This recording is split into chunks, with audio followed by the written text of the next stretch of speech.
नमस्कार, आप सभी का मेरे चैनल में हार्दिक स्वागत एवं अभिनंदन है।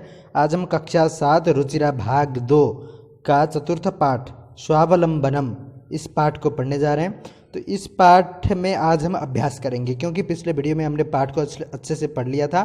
तो आज हम अभ्यास की तरफ बढ़ेंगे। अगर आपको पाठ के बारे में जानना है तो पिछला वीडियो आप देख सकते हैं प्लेलिस्ट में जाकर।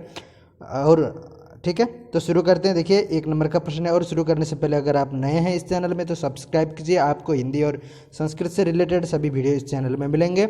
तो देखिए, विंशति, आप भी मेरे साथ उच्चारण कीजिए। विंशति, द्वाविंशति, चतुर्विंशति, पंचविंशति, अष्टाविंशति, नवविंशति, त्रिंशत्, द्वात्रिंशत्, त्रयस्त्रिंशत्, चतुस्त्रिंशत्, अष्टात्रिंशत्, नवत्रिंशत्, चत्वारिंशत्, द्विचत्वारिंशत्, त्रयश्चत्वारिंशत्, चतुश्चत्वारिंशत्, सप्तचत्वारिंशत्, पंचाशत्। ठीक है, तो अब दूसरा प्रश्न है, अधोलिखितानां प्रश्नानां उत्तराणि लिखत।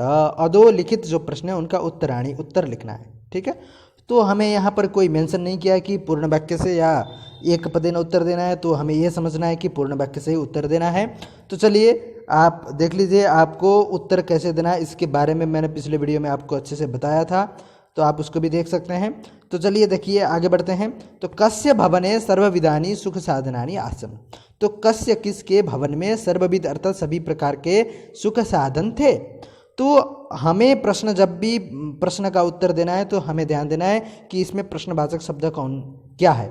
तो कस्य मतलब किसका, तो किसके भवन है ना। तो किसका अथवा किसके, इस टाइप के जो शब्द होते हैं वो प्रश्नवाचक शब्द होते हैं। तो कस्य यहाँ पर प्रश्नवाचक शब्द है। तो इस प्रश्न का जो उत्तर होगा हम उसको लाकर कस्य की जगह पर रख देंगे। और हमें भवने सर्वविधानि सुख साधनानि आसन्, इसमें कोई भी परिवर्तन नहीं करना है। ठीक है, तो कस्य मतलब श्रीकंठ, इसका उत्तर होता है श्रीकंठ। श्रीकंठ के घर में सर्वविध सुख साधन थे। तो श्रीकंठ को षष्ठी विभक्ति में हम रख देंगे, क्योंकि कस्य षष्ठी विभक्ति का एक वचन का रूप है। तो उसी हिसाब से उत्तर जो रहेगा वो भी उसी विभक्ति का रहेगा। तो हम कस्य के जगह पर क्या रख देंगे, तो श्रीकंठस्य। ठीक है, तो श्रीकंठस्य भवने सर्वविधानि सुख साधनानि आसन्। ठीक है, तो अब हम आगे बढ़ते हैं। देखिए, कस्य गृहे कोपि भृत्यः नास्ति। किसके घर में कोई भी, भृत्य का मतलब होता है नौकर, ठीक है, कर्मकर, काम करने वाला, सेवक, तो नहीं है। नास्ति मतलब नहीं है। तो यहाँ पर भी कस्य यह शब्द है प्रश्नवाचक शब्द, तो इसके जगह पर हम उत्तर रख देंगे। तो किसके घर में नहीं है, कृष्णमूर्ति। तो कृष्णमूर्ति, अब देखिए कस्य षष्ठी विभक्ति का रूप है, तो उत्तर जो कृष्णमूर्ति है उसको भी हम षष्ठी विभक्ति में रख देंगे। तो उसका होगा कृष्णमूर्ते है। ठीक है, तो कृष्णमूर्ते है गृहे कोपि भृत्यः नास्ति, इसका उत्तर ये हो जाएगा। अब देखिए, श्रीकंठस्य आतिथ्यम के अकुर्वन्। श्रीकंठ जो है उसकी आतिथ्यता अर्थात अतिथि सत्कार के किसने किया, अकुर्वन्। देखिए, के बहुवचन का रूप है, किन लोगों ने किया। तो अब के की जगह पर हम उत्तर रख देंगे, क्या रख देंगे, इसका उत्तर क्या होता है बताइए, कृष्णमूर्ति है ना। और उसके माता पिता ने श्रीकंठ की आतिथ्यता की थी, तो इसी के हिसाब से उत्तर होगा श्रीकंठस्य। तो के जगह पर हम उत्तर रख देंगे, के को हटा करके श्रीकंठस्य आतिथ्यम कृष्णमूर्ति और तस्य माता पिता च अकुर्वन्। ठीक है, तो इसका उत्तर हो जाएगा कृष्णमूर्ति। इसको रख दीजिए, ऊपर को ये हटा दीजिए बस। तो कृष्णमूर्ति ही और तस्य माता पिता। ठीक है, तो कृष्णमूर्ति तस्य माता पिता च अकुर्वन्। ठीक है, तो इसका उत्तर ये हो जाएगा। अब देखिए, सर्वदा कुत्र सुखम। सर्वदा मतलब हमेशा कहाँ सुख होता है। तो सर्वदा कुत्र सुखम, तो इसका उत्तर है सर्वदा स्वावलंबन में सुख होता है। तो कुत्र को हम हटा देंगे, यहाँ पर कुत्र मतलब कहाँ, तो प्रश्नवाचक शब्द है, तो स्वावलंबने, इसके उत्तर में हम लिख देंगे स्वावलंबने। अब देखिए, कुत्र सप्तमी विभक्ति का रूप माना जाता है। ठीक है, तो हम उसमें स्वावलंबने सप्तमी रख देंगे। तो सर्वदा स्वावलंबने सुखम। ठीक है, तो अब श्रीकंठ कृष्णमूर्ते है गृहम कदा अगच्छत्। श्रीकंठ कृष्णमूर्ति के घर में कब गया, तो कदा, यहाँ पर कदा जो है प्रश्नवाचक शब्द है, तो कब इसका अर्थ होता है। तो कब गया, तो 9 बजे गया था। तो 9 बजे को संस्कृत में बोलते हैं नववादने। तो हम कदा को हटा देंगे, नववादने रख देंगे। तो श्रीकंठ कृष्णमूर्ते है गृहम नववादने। ठीक है, तो नववादने अगच्छत्। ओके, समझ में आ रहा है? तो कृष्णमूर्ते है कति कर्मकराः सन्ति, कृष्णमूर्ति जो है उसके कति मतलब कितने, तो ये प्रश्नवाचक शब्द है, कर्मकर अर्थात सेवक हैं। तो आपको पता है कृष्णमूर्ति के 8 कर्मकर हैं, वो कौन है? तो 2 पैर, 2 हाथ, 2 आँख और 2 कान। तो 8 को संस्कृत में क्या बोलते हैं? तो अष्टौ बोला जाता है। तो कृष्णमूर्ते है अष्टौ कर्मकराः सन्ति, तो कृष्णमूर्ति के 8 कर्मकर अर्थात सेवक हैं। अब देखिए आगे बढ़ते हैं। चित्राणि गणयित्वा तदतः संख्यावाचक शब्दम लिखत। इस पाठ का उद्देश्य है संख्यावाचक शब्दों को जानना और संस्कृत में संख्या को जानना। तो हम यहाँ पर चित्र दिए गए हैं, इसमें कितने चित्र हैं उसके हिसाब से हमें संख्या नीचे संस्कृत में लिखना है, ठीक है। तो देखिए आगे बढ़ते हैं। तो यहाँ पर कुछ कलश दिए हुए हैं, तो देखिए यहाँ पर 1 2 3 4 5 6 हैं, तो 3 जगह 6 हैं, तो 6 इंटू 3 18। तो 18 को क्या बोला जाता है? अष्टादश, ठीक है। तो अष्टादश हम ऐसे लिख देंगे। तो अब यहाँ पर मैंगो हैं, तो 2 4 6 और 7, तो 7 इंटू 3 अर्थात 21 21, ठीक है। तो 21 को क्या बोलते हैं? एकविंशति, ठीक है ना, एकविंशति। तो एकविंशति मतलब 21 हो गए। अब आगे कुछ बल दिए हुए हैं, तो बल देखिए गिन लीजिए, 1 2 3 4 5 हैं, तो 5 इंटू 3 15 हो गए। तो 15 को क्या बोला जाता है? बताइए 15 को क्या बोला जाता है? पंचदश, ठीक है। पंच मतलब 5 और 10, ठीक है।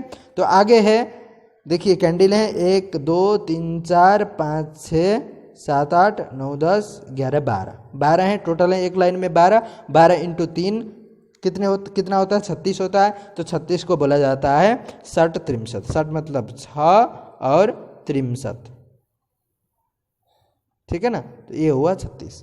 अब आगे देखिए कैंची है, सीजर, तो ये आप देख सकते हैं कि 1 2 3 4 5 6 हैं, 6 और 4 हैं, 4 लाइन में दिया हुआ है। तो 6 इंटू 4 कितना होता है? 24 होता है। तो 24 को बोलेंगे, पहले 4 आएगा चतुर, है ना, विंशति, विंशति मतलब 20, तो चतुर्विंशति, ठीक है। तो यहाँ पर पत्ते हैं, तो देखिए 2 4 6 8 10 और 11 इंटू 3 33, तो त्रयस त्रिंशत, इसका होता है त्रयस, ठीक है। तो त्रयस त्रिंशत हमने इसको जान लिया पूरी तरह से, कि क्या संख्या को जान लिया, मतलब चित्रों को देखकर हमने संख्या पहचान लिया। अब आगे बढ़ते हैं। मंजूषातः अंकानां कृते पदानि चिनुत। मंजूषा में कुछ शब्द दिए गए हैं, पद दिए गए हैं, तो पद और शब्द का मतलब एक ही होता है। तो हम नीचे संख्या दिया हुआ है, तो संख्या को देखकर हमें पदों को जानना है, पहचानना है। तो देखिए 47, तो पहले हम नीचे संख्या देख लेते हैं। 28 दिया है, 28 को क्या बोलते हैं? 28 को बोलते हैं अष्टाविंशति, ठीक है। और 30 दिया हुआ है, तो 30 को क्या बोलते हैं? त्रिंशत, ठीक है। और 27 है, 27 को क्या बोलेंगे? सप्तविंशति। और 31 मतलब होता है एकत्रिंशत, ठीक है। अब आगे वाला देखिए 24 है, 24 मतलब 24 को क्या बोलते हैं? बताइए? चतुर्विंशति, ठीक है। तो आप देख लीजिए ऊपर 24 को चतुर्विंशति बोला जाता है, जो यहाँ पर है देखिए 24 अर्थात आपको दिखा रहा हूँ, देखिए 24 को चतुर्विंशति बोलेंगे। और उसके बाद आता है 50 को 50 और 40 को चत्वारिंशत, ठीक है। तो यहाँ पर देख सकते हैं 24 को चत्वारिंशत 40 हो गया, और 50 हो गया, और 24 था उसको चतुर्विंशति हो गया, ठीक है। तो अब आगे बढ़ते हैं। देखिए चित्रम दृष्ट्वा मंजूषातः पदानि च प्रयुज्य वाक्यानि रचयत। चित्र को देखकर मंजूषा से कुछ हमें पद लेना है, उसके अनुसार वाक्य रचना करना है, ठीक है। तो यहाँ पर देख सकते हैं आप, एक व्यक्ति है जो कृषक जोत रहा है ना, हल से खेत को जोत रहा है, और 2 कृषक हैं जो फावड़ा चला रहे हैं, और बहुत सारे अन्य जो कृषक हैं, 3 कृषक हैं, वो क्या कर रहे हैं? धान रोप रहे हैं। तो देखिए यहाँ पर 3 वाक्य बनेंगे हमारे, तो 3 वाक्य इन्हीं के हिसाब से हमें बनाना है। तो हम पहले एक कृषक के हिसाब से बनाते हैं, एषः, ठीक है, इसको 1 नंबर में रख देंगे, एषः कृषकः 2 नंबर में, क्षेत्रम 3 नंबर, और कर्षति 4 नंबर, ठीक है। तो एषः कृषकः क्षेत्रम कर्षति, एक वाक्य हो गया, ठीक है। आप लिख लीजिए इसको, 1 नंबर में एषः, 2 नंबर में कृषकः, और 3 नंबर में क्षेत्रम, और 4 नंबर में कर्षति। अब दूसरा वाक्य बनाते हैं। जो हम दूसरे वाक्य में हम 5 नंबर देते हैं, ठीक है। तो दो के लिए क्या होता है, ए सऊ होता है, ए तऊ, ठीक है। तो इसको हम 5 नंबर में दिए ए तऊ को, और कृषकौ 2 जब हैं तो कृषकौ हो गया 6 नंबर में। और क्या होता है बताइए, खनन कार्यम, खन रहे हैं ना, फावड़ा चला रहे हैं, तो इसको हम देंगे 7 में, ठीक है। तो फावड़ा चला रहे हैं इसलिए इसको हम 7 नंबर दे दिए, ठीक है। उसके बाद खनन कार्यम कुरुतः, इसको हम देंगे 8 में। अब 9 नंबर में क्या आएगा, तीसरा वाक्य हम 9 नंबर से बनाते हैं। तो कृषकाः, बहुत सारे कृषक हैं, इनके लिए बहुवचन में प्रयुक्त होगा, तो कृषकाः इसको 9 नंबर दे दिए। और 10 नंबर में क्या आएगा बताइए, सॉरी, कृषका से पहले हम एते लगा देते हैं, एते इसको हम 9 नंबर में देंगे, और कृषकाः इसको हम 10 में देंगे, और 11 नंबर में हम देंगे धान्य को, और 12 नंबर में देंगे रोपयंती को, ठीक है। तो इस प्रकार से हमने 3 वाक्य बना लिया, समझ गए आप, कोई दिक्कत नहीं है। आगे बढ़ते हैं। अधोलिखितान समयवाचकान अंकान पदेषु लिखता, नीचे कुछ समयवाचक अंक दिए हुए हैं, उनको पद में आपको लिखना है। तो एक एग्जाम्पल के रूप में दिया है, तो आपको मैं बता देता हूँ। आधा, जैसे 1:30, 2:30 कहीं अगर बजता है तो उसको हम सार्धा बोलते हैं, ठीक है।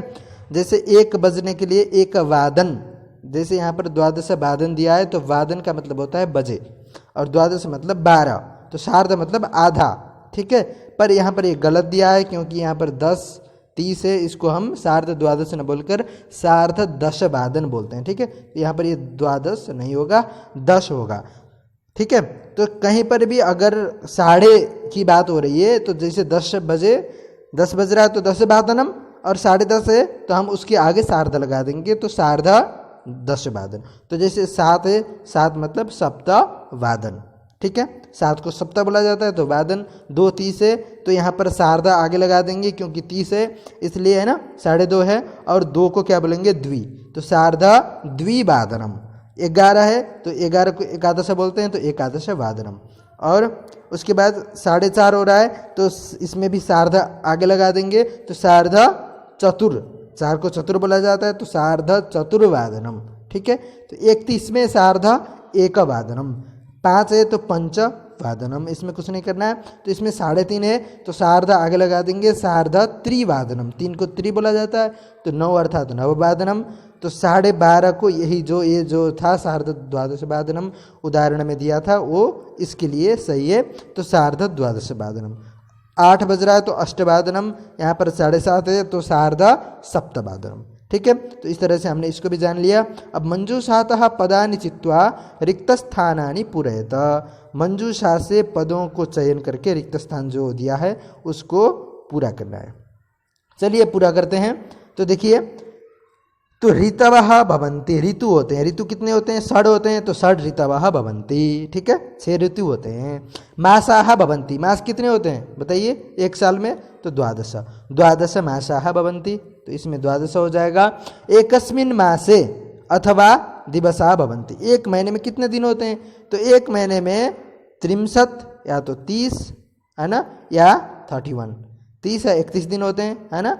तो एकस्मिन् मासे 30 अथवा 31 दिवसाः भवन्ति, दिन होते हैं। तो फरवरी मासे सामान्यतः दिनानि भवन्ति, फरवरी के महीने में सामान्यतया जनरली कितने दिन होते हैं, 28 दिन होते हैं, है ना।